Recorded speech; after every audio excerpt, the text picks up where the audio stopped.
Elegance, prestige, uniqueness.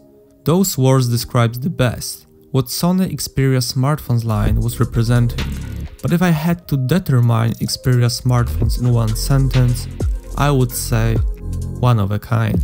For a long time, for me and many of my friends, Xperia was the ultimate phone, true symbol of status and technological advancement.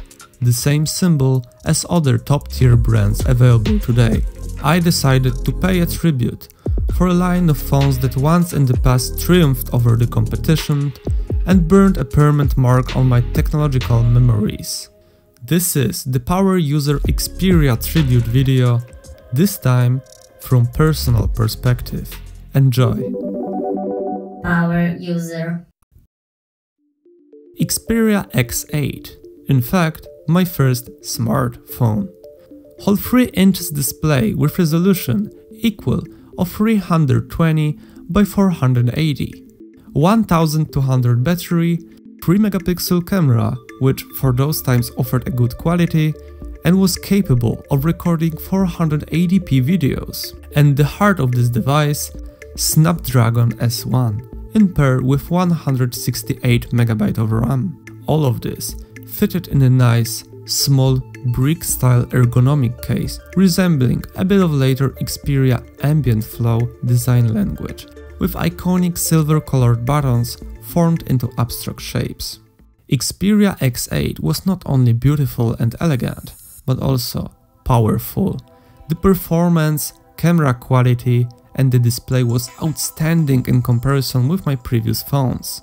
For the first time, photos and videos was actually good enough to show off.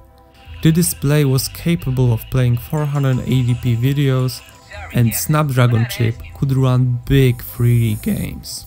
Fact that this phone supported YouTube app and processed DVD quality video format over Wi-Fi was mind-blowing to me. I remember sleepless nights back then watching the entire Death Note series on this small screen. But even more mind-blowing thing was game-loved rip-off 3D games like Nova or Gangstar. When I found out that you have to rotate your phone to actually turn the car by using accelerometer in Gangstar, I was almost killed from disbelief. All of this seems just impossible, especially possibility of running big and demanding 3D games on the go. And everything works smoothly on a new, for me anyway, operating system called Android. Being precise, it was Android 2.2 with a Sony Ericsson custom user interface launcher called Timescape.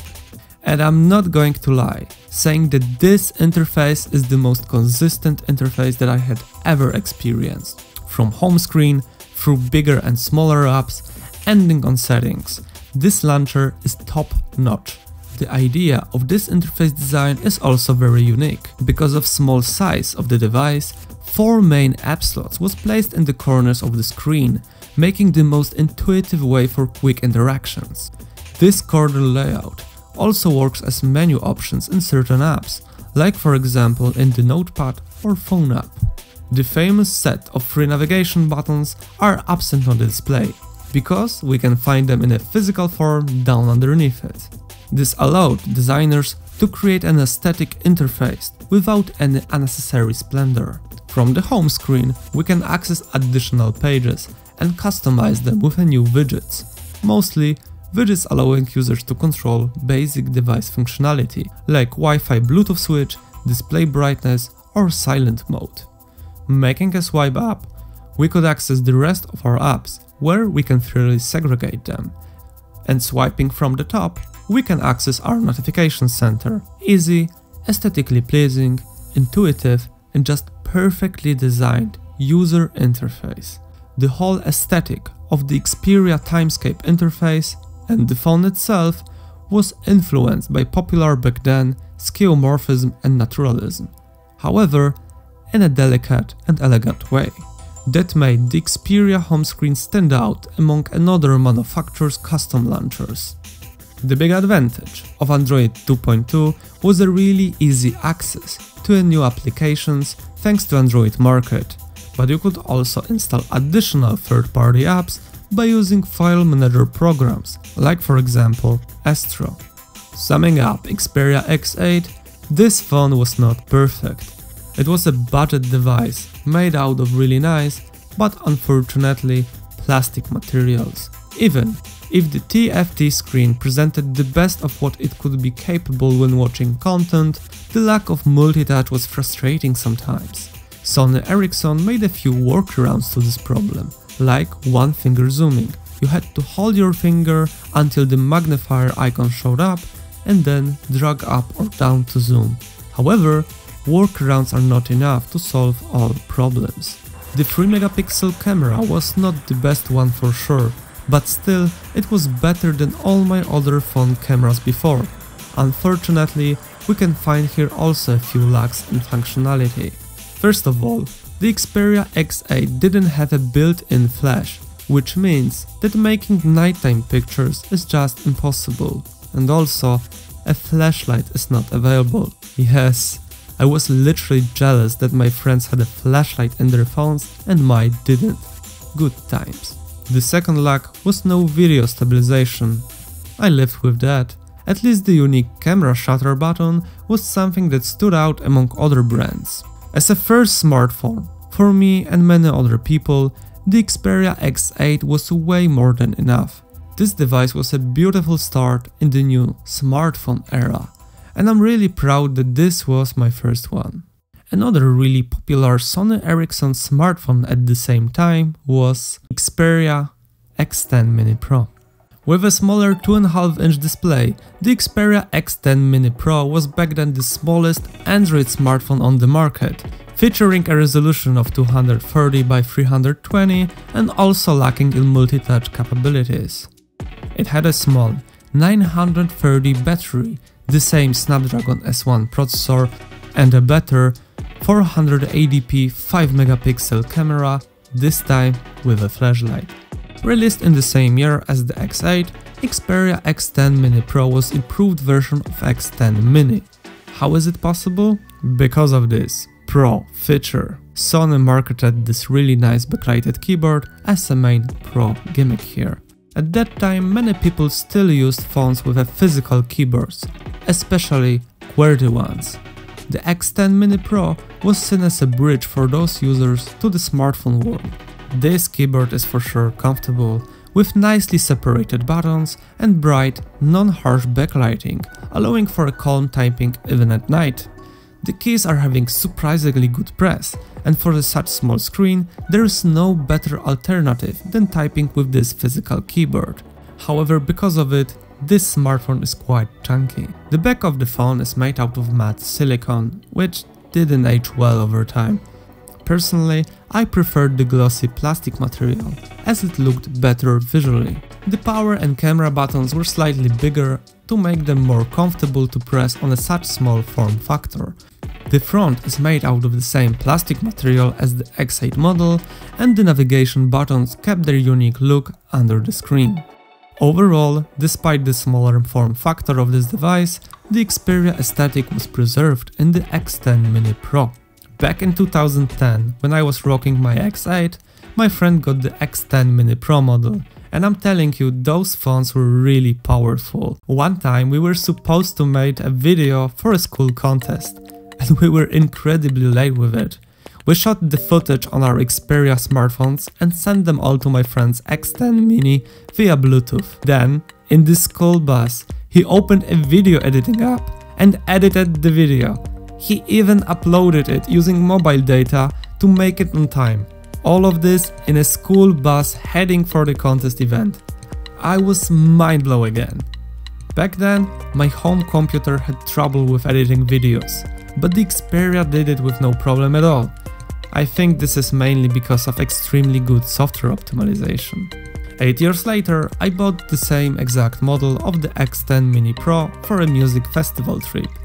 And the old Android 2.2 with Timescape Launcher surprised me again. Despite the YouTube app, the rest works perfectly fast and responsive, even Google Maps. The mono speaker was also a quite shocker to me. The quality, depth and loudness were way better than my X8 and even better than my XZ1 model with stereo speakers. The problem, however, is that this smartphone has nothing more interesting to offer. Almost identical specs and the same Android version with the Xperia Timescape UI as other 2010 Xperia variants. It's worth mentioning that both models supported 3G. Not all phones in 2010 were 3G ready. By the way, isn't it interesting that Sony Ericsson started categorizing their smartphones into regular and Pro models before Apple did this? Still, the best model of Xperia was released a year earlier, the Xperia X10, with a 4-inch display, a better Snapdragon S1 chip, 384MB of RAM and 8-megapixel camera, Android upgradable to 2.3 Gingerbread and a 1500 battery. This changed in 2011 as we got the next generation of Xperia phones, starting with Xperia Arc, aka Xperia X12. This device was a beautiful next step into a more advanced Xperia models. From the outside, we can see that Sony kept their iconic design. Silver physical navigation buttons contrasting with the dark piano glossy color, this time with a subtle gradient fading. Elegant silver accents around the camera and buttons, and still present physical camera button. The big design change came with the phone's curve. Xperia was no longer a rounded brick, but thanks to the new curved design, it became slimmer, sexier and more elegant. The device itself was still made out of plastic, and you can't tell that unless you hold this phone in your hand. It's extremely light. A small, but worth mentioning thing is two little white LEDs separating the navigation buttons, and notification diode next to charging port. The most controversial decision was moving the back button from right to left. Many people were used to it, but this change stayed with us to this day. From the inside, Xperia Arc changed everything by doubling the performance of every component. Equipped with the next generation Snapdragon S2 chip, paired with a half GB of RAM, this device got twice as fast as their predecessor. The 4.2 inches display with LED backlight LCD, called by Sony Ericsson Reality Display, supports higher 480 by 854 resolution with Bravia technology.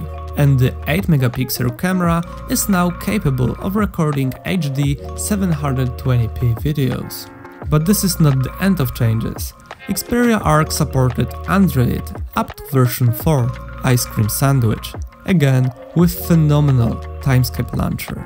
The user interface also got redesigned.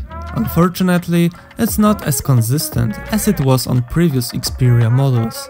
It is still the same blue interface, influenced by skeuomorphism known from previous version, but this time mixed with brand new half-transparent, half-glossy, dark elements. With a bigger screen, the corner-up layout design was replaced with a standard quick-access dock bar on the bottom for more comfortable reach. This decision allowed an implementation of new home screen design. Now it's possible to put app icons directly onto the home screen, mix them with widgets and even create folders. A few life easier hacks were implemented as well, like for example easy access to contacts directly from phone app. Previously you could only access contacts in dedicated app. To access all of our placed widgets, user can now pinch the home screen to bring miniaturized version of all widgets in one place.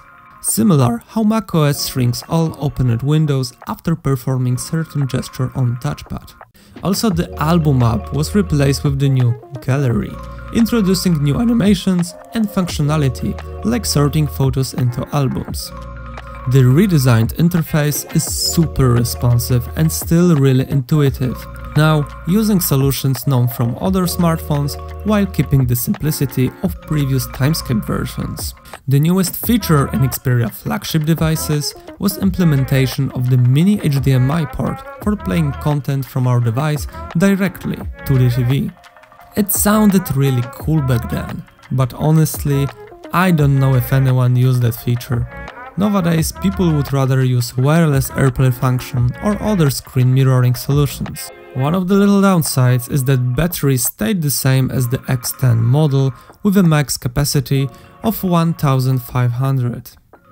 And that would be it. Xperia Arc is one of my favorite Xperia smartphones.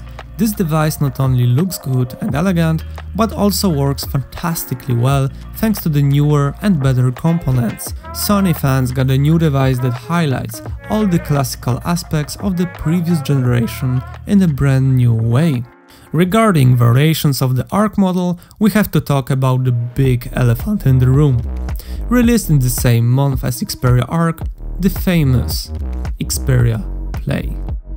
We all know that Sony owns not only Xperia line of phones, but also huge gaming brand, PlayStation. And to be honest, who was not hyped about this fantastic experiment merging PlayStation with Xperia together? This phone looks extremely dope back then.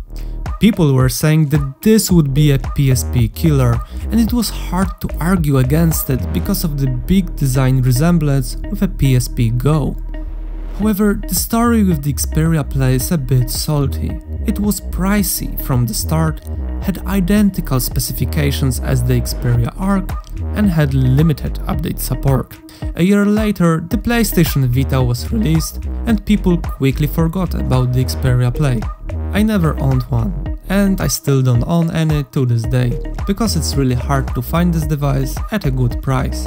If I get one in the future, I will make a video dedicated to this smartphone hybrid, but if you are really interested in this kind of video, you can support me on Ko-fi. The link is in the description below. From the strange 2011 experiments, let's quickly mention the rebranded Xperia X8 as the W8.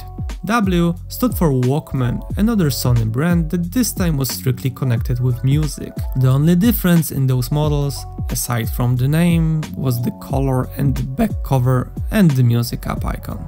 However, one more great model was released by Sony Ericsson in March of 2011, Xperia Neo. The opposite of the Xperia Arc, the Xperia Neo was its cheaper counterpart. With almost identical specs contrasting with the curved Arc, the Neo had a rounded design and an interesting ace up and sleeve, a front-facing camera. And that made the decision between choosing the Arc or the Neo really hard.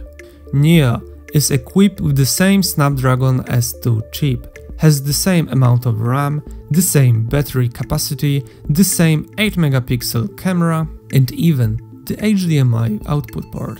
The reality display of the Xperia Neo even has the same resolution of 480 by 854, but it is simultaneously smaller than the Arc screen, being only 3.7 inches. The lower price, front-facing camera and the same components made the smartphone a much more better alternative than the Arc model, convincing people to give up on the new, thinner design of the Xperia Arc and slightly bigger display. Speaking of design, the Xperia Neo looked fantastic. Well-known glossy plastic materials mixed with silver elements were an easy recipe for an elegant looking phone. The back of this device is also stunning. Despite being a cheaper alternative, Sony Ericsson designers made an advantage of the beveled form of Neo, creating a unique shape resembling a bit of Lamborghini car. That gives this budget phone a definitely more premium look, and I have to admit that this model is the most ergonomic one so far, being really comfortable to hold in hand. How good is the selfie camera in Xperia Neo?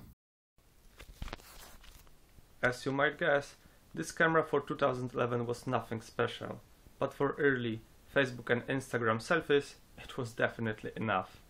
Like all Sony Ericsson Snapdragon S2 smartphones, this one was also supported up to Android version 4. With the update to 2.3.4, the Xperia Timescape launcher became more consistent and unified, replacing all previously blue elements with darker ones and adding a bit of new animations here and there. Both Xperia Arc and Xperia Neo got their own re-released versions the same year with a few twists. The Xperia Neo V was literally the same phone as the Neo model released half a year earlier. However, it had a worse 5-megapixel camera and a second mic for noise cancellation during phone calls. Priced higher than the original version, it was a bit of a scam. The same has to be said about the Xperia Arc S. Priced way higher than the original Arc, the Arc S differed from its predecessor only with a slightly tweaked Snapdragon S2 chip, achieving now not 1 GHz but 1.4 GHz and a crazy 1 GB internal memory. And still, it lacked a front-facing camera.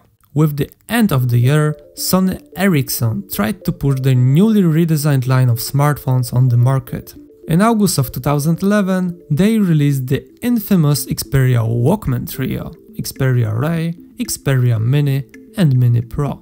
These devices aesthetically fit the Sony Ericsson Walkman line of smartphones, such as the Sony Ericsson WT18i or also released in August, the Sony Ericsson Mix Walkman. The Xperia Ray was another incarnation of Xperia Arc, owning identical specs and Android support up to version 4. The main idea behind Sony Ericsson redesign was to create a more compact and even more comfortable smartphone. That's why the body of the phone was drastically changed. Plastic was replaced with metal, the back of the phone became flat, and the camera button was removed entirely.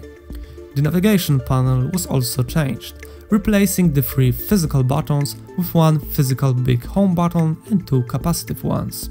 The HDMI port was eliminated, but fortunately the Xperia Ray got a front-facing camera. However, the Xperia Mini and Mini Pro are slightly different story. Sony wanted to recycle their previous body design language and bless them with the newer specification. Starting with the Mini Pro.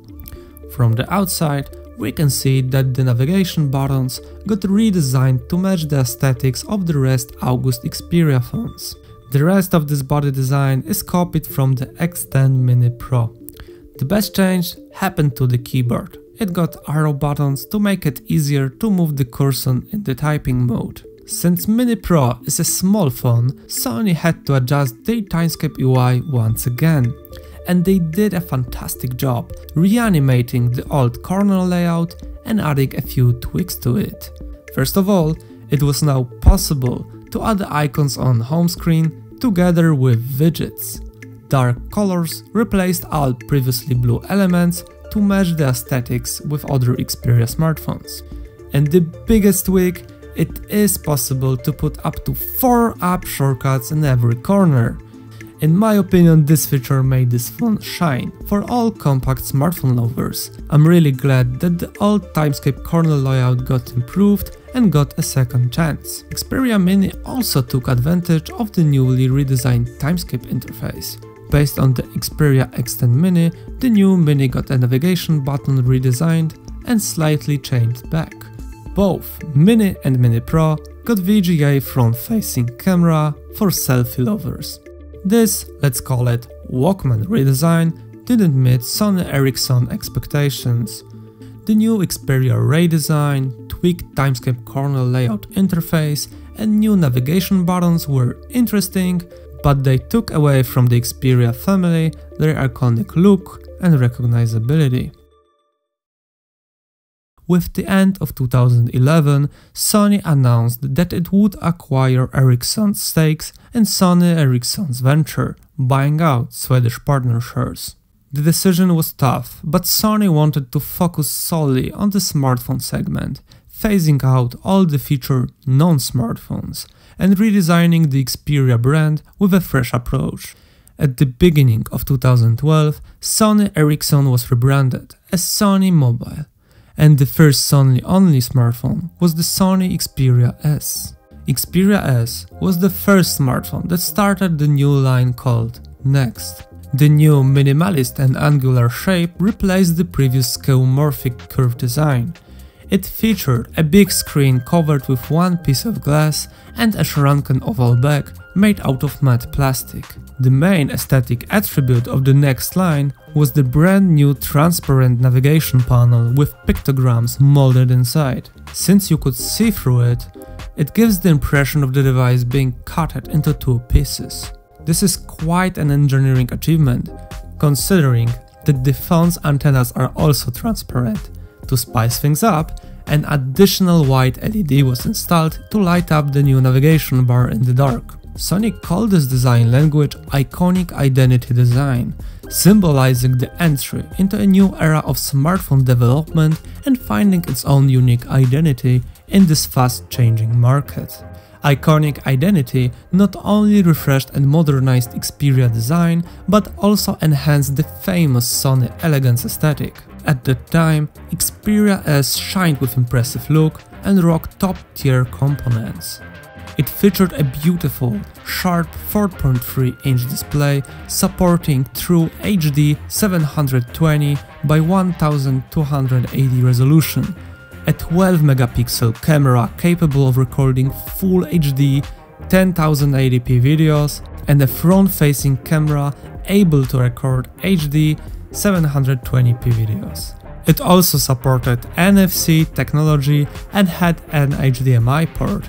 For the first time, controversial 1700 battery was non-removable, and the lack of SD expansion slot forced users to use only the 32GB internal storage space. The heart of the new Sony flagship was the dual-core Snapdragon S3 paired with 1GB of RAM. At the time of release, unfortunately, it was still running Android version 2 Gingerbread, upgradable to version 4 Jelly Bean. Again, with a bunch of new tweaks and few redesigned apps, like new phone app supporting now smart dialing, a feature that even vanilla Android did not have at that time, brand new music player with social media connectivity and advanced equalizer, album cover and information downloader, and a modernized look, giving us a glimpse into the upcoming Timescape user interface design. The Sony ecosystem also expanded significantly. Xperia could connect with Sony Bravia TV, Sony Vaio laptops, Sony Xperia tablets, and later, even PlayStation. The Sony Entertainment Network service got its own dedicated app, offering streamable music, movies, and even games from the PlayStation Store. And the Timescape launcher introduced a bunch of new features, allowing users to interact with Facebook or YouTube directly from Xperia apps. Following the flagship device, later that year, the time came for a few budget phones, with the Xperia P being the second in the line of the Next series. Upon first glance, this device appears identical to its predecessor, but don't be fooled, a few important design changes were implemented here. Matte plastic material was replaced with aluminum, adding a more premium touch and feel.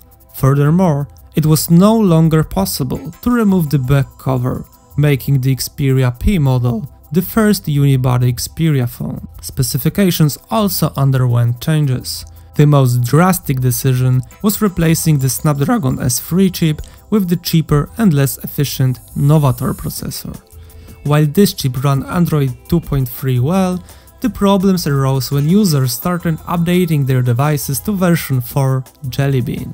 The processor struggled with the newer OS version, and performance was far from snappy. But more about this problem later. Moreover, the Novator chip was not power efficient enough. Coupled with the small non-removable 1300 battery, daily battery life was a total mess. The display was downgraded as well. On board the Xperia P, we find a 4-inch 540 by 960 display with a new additional feature called White Magic. The idea was simple: include one additional white subpixel in every pixel to make the display brighter and more readable in sunny weather conditions. While the White Magic feature does the job, it comes at the cost of the fading black colors and lowering the contrast of the display. The camera was replaced from 12 megapixel to 8 megapixel, but still capable of capturing sharp photos and recording full HD 1080p videos. The front-facing camera was also replaced with a VGA one that doesn't support HD recording. Fortunately, the mandatory camera button is easily accessible on the side of the smartphone. Together with the HDMI port for connectivity Xperia to the TV, to watch media directly from the device. Still, the SD card slot was absent, limiting users to 16GB of internal storage. In addition to Xperia P, the Xperia U was released. The Xperia U mimicked the body design of the Xperia S model, utilizing an identical shape and materials in a smaller, compact version. So small, in fact, that this device was one of the smallest smartphones available at the time of its release. Powered by the same Novator processor as Xperia P, Xperia U inherited all of its problems, including poor performance in Android version 4 and draining small 1300 battery, although this time removable. The biggest gimmick of Xperia U was a new colorful LED matching colors to the displayed content. This feature was especially most impressive when paired with phenomenal live Xperia energy wallpapers. RGB technology wasn't as popular back then, and seeing this feature on my friend's smartphone made me really jealous. Speaking of the display, the Xperia U's 3.5-inch screen supported a 480 by 854 resolution, making it unable to play full HD videos. Thankfully, the 5-megapixel camera could capture HD 720p videos and easily shoot photos with the still available double-stroke camera button. Due to obvious budget reasons, there was no HDMI port. The biggest problem of the Xperia U was its internal storage. Since Sony removed the SD slot in all new models, the 4GB of internal storage was definitely not enough. The last smartphone released in May of 2012 was the Xperia Sola. In terms of specification, Sola is nothing more than Xperia U with a new design language and a few new features. Xperia Sola was much more minimalistic than predecessors, with a flattened back, angular shape and a screen positioned on top of the phone looking a little bit like a sandwich. The transparent navigation stripe was entirely removed and replaced with full capacitive buttons. Neomorphic camera lens and small white LED bar were the main accents of the new design language. Sony called this variation of the iconic identity Iconic Display-Centric Design. It is possible to remove the matte plastic back of the Xperia Sola to expand additional space with an SD card, since it's equipped with an SD card expansion slot. Unfortunately, the battery next to it can only be admired, as it is non-removable. The biggest gimmick of the Sola was the new function called Floating Touch. The Sola could recognize when a user's finger was above the screen and react in a certain way. For example, with Floating Touch you could precisely select a link before touching the screen. And one thing from the downsides, Xperia Sola didn't have front-facing camera. The next phone after the Sola in the new Sony-only smartphone line was the Xperia Tipo. Another small and budget smartphone that unfortunately started a really bad habit in Xperia devices world. Small form factor compelled Sony to create another new design variant, resulting in an interestingly looking iconic display-centric Xperia with rounded corners and edges resembling a little bit of an iPhone. Space under the display was asymmetrically cut, and the new neomorphic accent element, this time the Liquid Energy logo, was preserved. The traditional camera shutter button was removed due to budget reasons.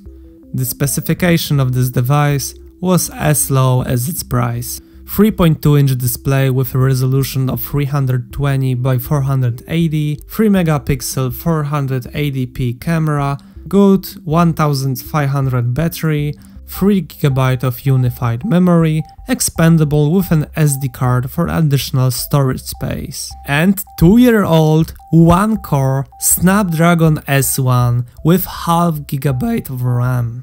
This processor wouldn't be a problem if the OS version were appropriate for these cheap specs. However, exactly on this low specs Xperia, Android version 4 debuted, pre-installed for the first time. And as you might guess, it was laggy as hell. The single-core processor barely executed simple tasks on Ice Cream Sandwich, not even mentioning advanced animations or gaming. But we could just blame Tipo for all this mess. It was a budget phone with a budget specifications. There is no way that Sony would actually put this 2-year-old chip in the mid-range and flagship devices. Right? Meet Xperia Miro, a true low-end tier phone pretending to be a mid-range device. The rounded oval shapes make a return on Miro's plastic casing. Navigation buttons remain unchanged from the Tipo model, as does the strongly shaped chin. The white LED has made a comeback, but unfortunately mine isn't working for some reason. On Miro, you won't find an HDMI port, camera shutter button, or the floating touch display feature. Specs of this device are almost identical as Tipo's. The same Snapdragon S1 chip with a half gig of RAM, the same battery capacity, the same screen resolution, and all the same Android phone performance issues. Taking a photo on 5 megapixel main camera takes forever, and it doesn't even support HD resolution. It's just unfair when we notice that the Miro's price was double of the Xperia Tipo. Furthermore, the availability of Android 4 doesn't compensate all the trouble the developers had been put through trying to optimize the soft to be usable on this device. Let's see what's new has changed in Timescape Launcher. OpenAdapps Manager now features a new slide animation with additional screenshots instead of boring icons, allowing users to preview how the last app actually looked. Widgets also received a similar animation, enabling users to see how the widgets looks before placing them on the home screen. And my personal favorite, the lock animation. This actually is so dope. It reminds me of some kind of science fiction gate every time when I lock my screen. My god, how I miss this one nowadays. Speaking of locking, on the lock screen the mute slider has been replaced with a camera slider. Additionally, a brand new audio control panel has been added after pressing longer the power button. Furthermore, a brand new power saving settings has been introduced to help manage our battery use. New apps like phone or music player have been included as well, along with a brand new redesigned photo gallery app that can now contain more progressively resizable photos in one screen, a feature that we cannot live without now. However, some of the newly redesigned apps have downgraded functionality compared to their predecessors, such as the Alarm Clock app with significantly limited functionality. In the Notification Center, a small shortcut to settings has been added, and in the settings, a few new on-off switch toggles have been placed next to Wi-Fi and Bluetooth. Unfortunately, the beautiful animated energy wallpapers are no longer animated, due to poor Miro specification. Concluding the discussion on the Timescape UI changes, these alterations were not particularly satisfying for such a significant upgrade as Android 4. Overall, this device had some advantages, like SD card slot, a removable battery, cheap but at least a VGA front-facing camera, and at the time of its release, the device was in a usable state. And you probably think that from this point we are only going to see the downfall of the Xperia smartphones, right? There is Skyfall in this script. Skyfall?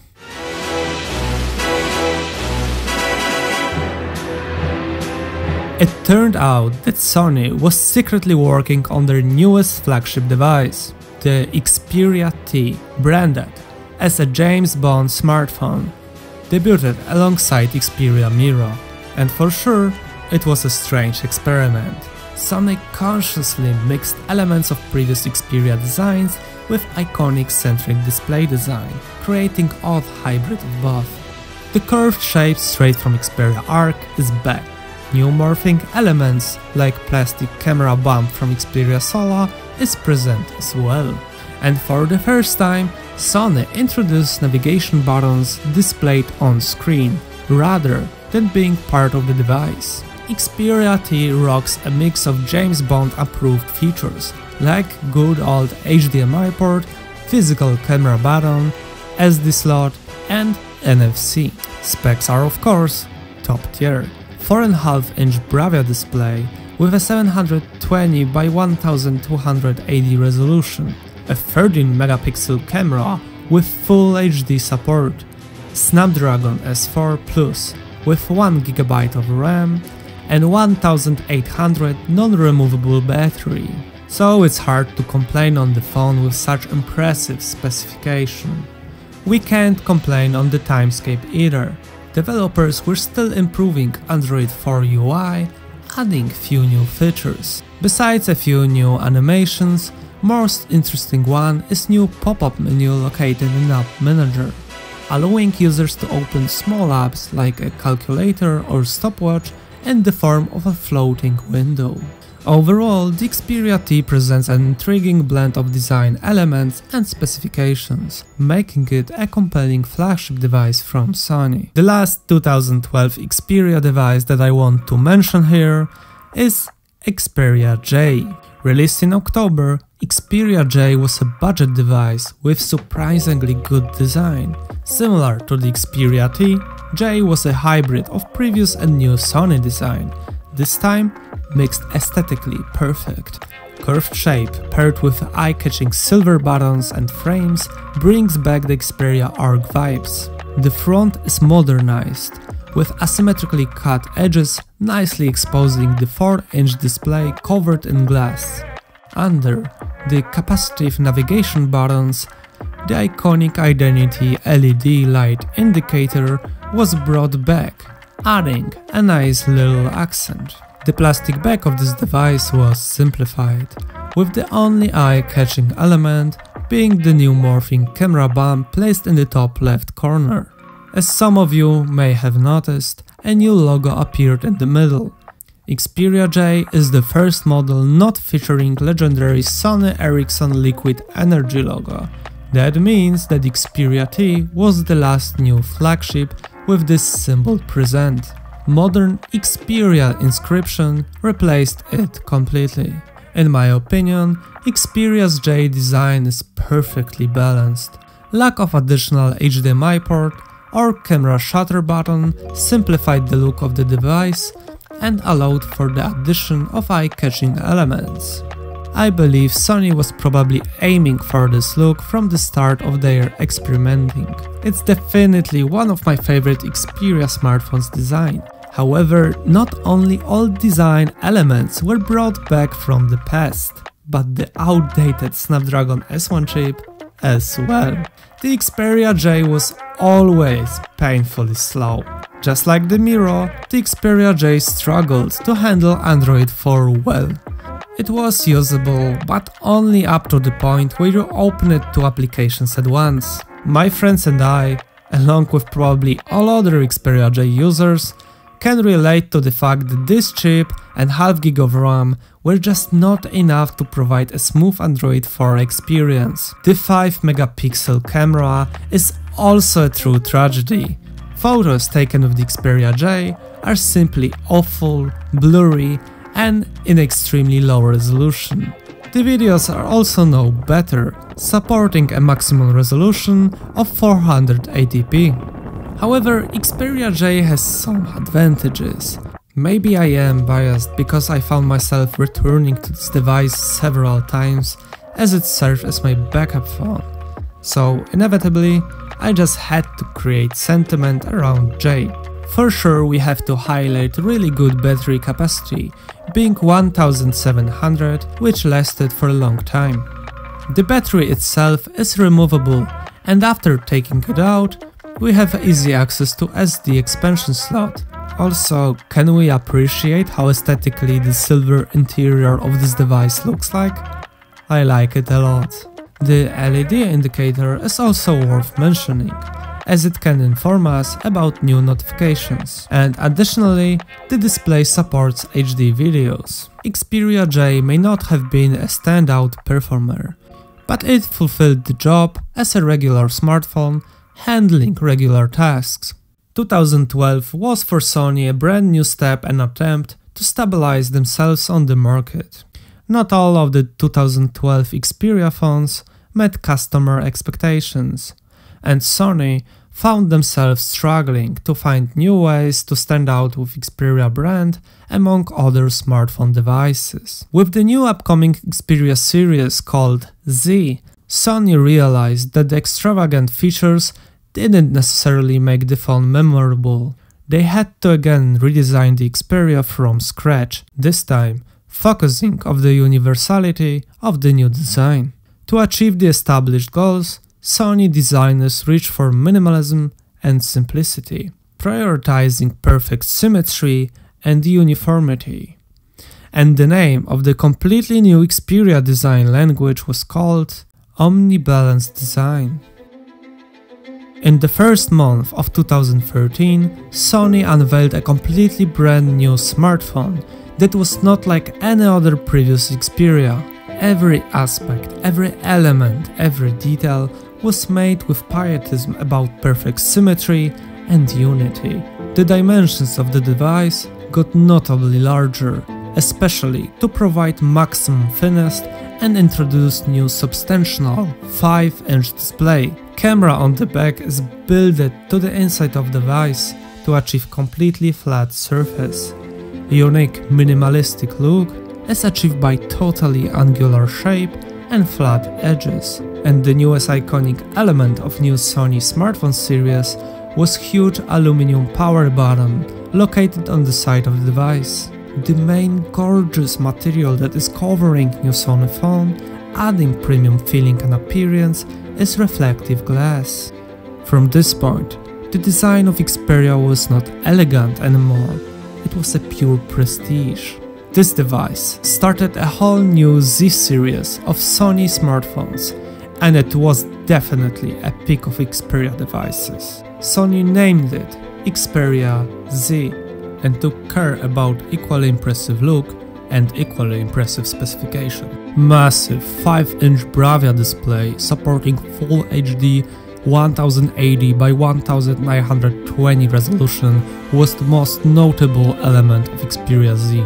I remember the first day at school with my Z. All of my friends were asking how do I manage to operate on such big screen. Little that they know about the future smartphones. Front of the device is of course fully covered with Dragon Trail glass, creating completely flat surface and protecting the display underneath. On top and bottom, Z has good quality speaker and microphone. The back, however, is covered with Corning Gorilla Glass 2nd generation, and beside fantastic silver Xperia logo on the middle, on the top left corner we can find solid 13 megapixel camera supporting HDR photos and 180p HDR videos. Battery provided good capacity of 2330, lasting for a long time throughout the day even with non-stop usage of the smartphone. And for the first time, let's address the big elephant in the room. With its new IP57 certification, the Xperia was now dust and waterproofed, a feature highly promoted in promotional videos and advertised by big stars like Avril Lavigne. By the way, do anyone remembers how Avril was completely into Sony ecosystem? Crazy times. Xperia Z was powered by quad-core Snapdragon S4 Pro with 2GB of RAM. And let me tell you, that was a powerful chip. No other phone that I previously owned worked as fast and smooth as Z. Even applications and games loaded extremely fast, and the software support for Snapdragon S4 Pro lasted extremely long. Sony's newest flagship device supported Android Jelly Bean right out of the box, along with the best iteration of Timescape launcher ever made, now remade to Xperia Home. The main attribute of the newest Sony software was huge amount of pleasing animations in lock screen, home menu, applications, widgets, almost everywhere.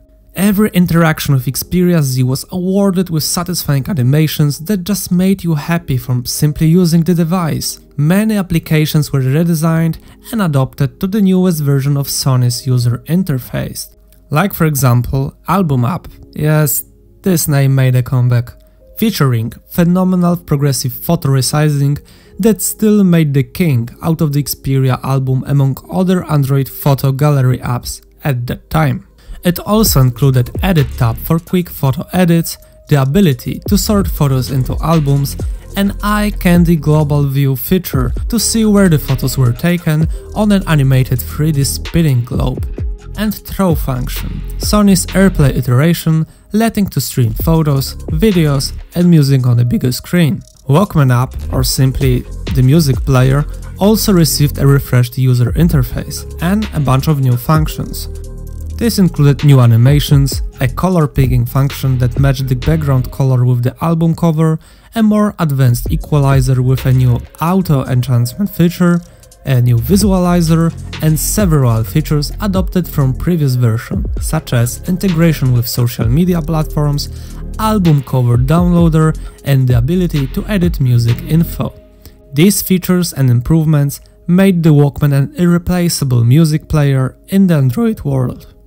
Xperia Home introduced also a new version of Movies app, with finally support to huge variety of codecs and making life easier functions like, similar to Walkman app, movie cover and info downloader, Pro, and even the possibility to listen to audio from videos with the screen turned off, a feature that not everyone can adopt to their own products even to this day. Xperia Home Launcher was also fully customizable, allowing users to download fantastic themes from Play Store or the Sony Select app, and even create own themes with a dedicated program called Theme Creator. It was also possible to choose your favorite color as a default one, which highlighted important Android elements. This small but very satisfying function further allowed users to customize their device the way they like it. The new notification center allowed for adding quick control switches on top, providing quick access to turning on Wi-Fi, Bluetooth, GPS and more. And the pop-up menu under the Open App Manager now allowed users to add additional shortcuts to compatible apps such as Chrome or Gmail. Most futuristic feature was for sure brand new way of unlocking the device called Face Unlock.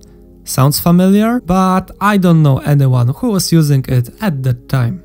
Undeniably, Xperia Z is my favorite phone of all time. No other device has brought me as much joy and satisfaction from simply using it. I have the best memories connected with this smartphone. Literally, not even an hour after getting this device, I was with my friends shooting another video for our project. And yes, I know that the Xperia Z camera footage was not extraordinary, but it was definitely great. And with this exact camera I started my journey with video and later with photography. The number of games that I played on this phone is outstanding, starting with common titles like popular that time Flappy Bird, Pet Piggies, Quadropus, Jetpack Joyride, going from more graphically advanced ones like GTA 3, GTA San Andreas, Critica, and ending with a bunch of emulators, mostly PSP and GBA. I even hopped on the hype train of Pokemon Go epidemic, playing with no issues for a long time. With this huge screen, I watched a lot of movies and surfed through many YouTube videos. The waterproof feature was my main trick to flex. People's faces seeing me washing my phone under the water was priceless. I always used to comment then, it got dusty, I had to clean it.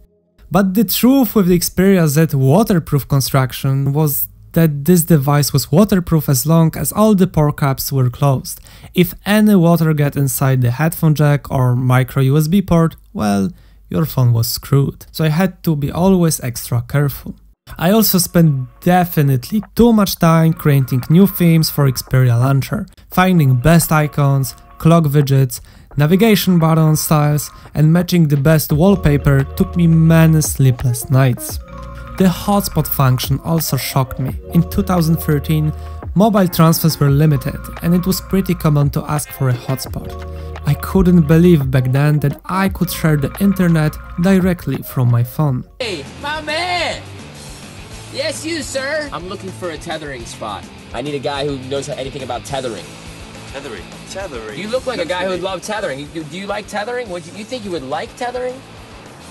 I don't know. You don't know what tethering is? No, I don't know. You look like a tetherer. Tethering, baby, tethering! Shut the door, we're gonna roll! The smartphone was also with me in very extreme environments and always did fine. Maybe one time when it was really exposed to the sun in the mountains and the temperature was around 30 degrees Celsius, I had seen the notification about temperature being too hot while using the camera app.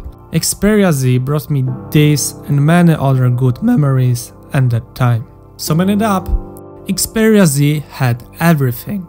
A beautiful thin design with eye-catching reflecting surfaces and perfect symmetry. Top-tier specification supported for years in various new apps.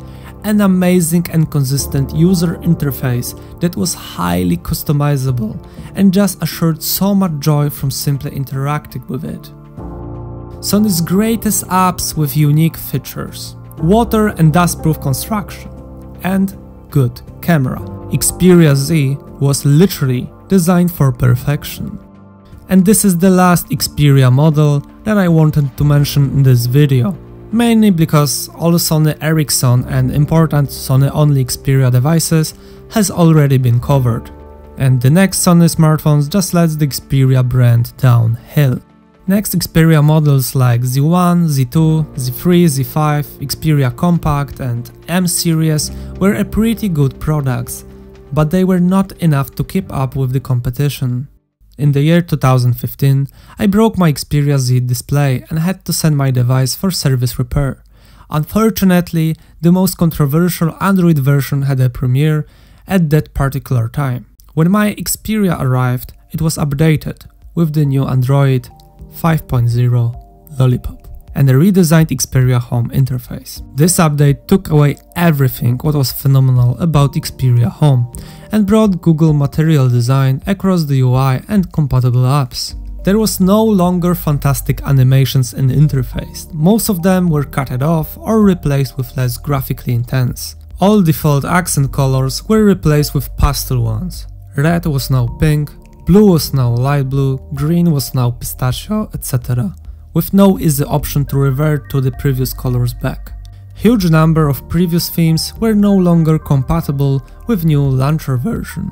And the worst change, all dark mode elements were removed entirely, and eye-hurting white mode was introduced with no option to switch, forcing users to tolerate this mess. Android Lollipop literally made me hate my beloved smartphone, and I was frustrated every time when I had to do anything on this device. Later on, Xperia Home was getting worse and worse, with every update losing huge amount of functions, to the point that Sony completely stopped supporting on launcher and apps and replaced everything with the stock Android. The new models of Xperia smartphones leaves much to be desired. A lot of them, even flagships, got a pure build quality and pure camera software support. Right now, Sony smartphones owns less than 1% of the smartphone market, and the company aims to produce high-tier flagships, but unfortunately, they do not always offer fair value for horrifying prices. If I ever considered myself a fanboy of a certain phone brand, I was definitely a Xperia fanboy for years. If you made this far, Thank you for experiencing with me this fantastic journey through Xperia's past and memories. I know that there were many other Xperia smartphones that I did not mention, simply because they are mostly remastered version of older devices or they were not interesting. I preferred to focus on devices that I had personal experience or memories with. If you have your own personal memories about your Xperia smartphone, please leave a comment under this video. This video took me a while to complete, but expect more content like this on my channel. Remember to like and subscribe to show support for me and this channel. You can also check out my current goals on my Ko-fi page. The link is in the description below. That's all for today. See you next time. And today's sponsor is Power User. Power User is a fantastic YouTube channel about everyday modern technology. You can find their reviews, unboxing, shorts, and of course, a lot of interesting videos. The content is very informative and solid, and you should definitely check it out. Go and subscribe now.